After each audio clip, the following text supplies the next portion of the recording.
Kitabu cha Mathayo sura yake ya 28 kuanzia pale mwisho kabisa anaposema basi enendeni ulimwenguni mote mkawafanye wale mataifa kwa wanafunzi. Mungu anisaidie mimi pamoja na wewe mchungaji mwenzangu pamoja na maskofu tulionao. Kuna vitu ambavyo adui amevipitisha katikati, lakini lile ndo agizo letu kubwa, na hilo ndilo ambalo kila mmoja ataulizwa. Niliposema nenda, uliendaje? Ulifanya nini?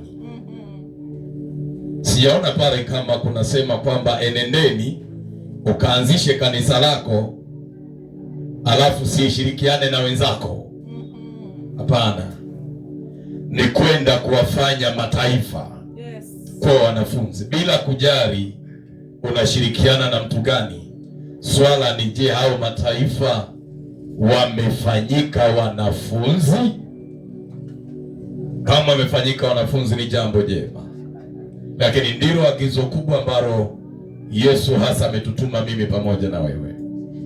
Ninafahamu tuko hapa, kila mmoja ni mchungaji yamkini, tuko kwenye domination tofauti.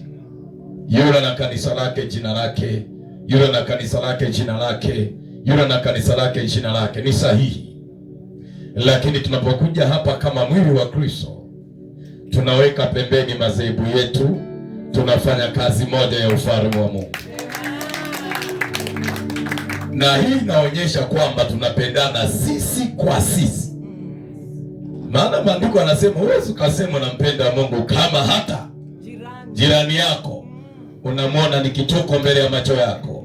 Huwezi ukasema unampenda Mungu kama hata jirani yako mchungaji mwenzi unamwona na yeye amepotea njia.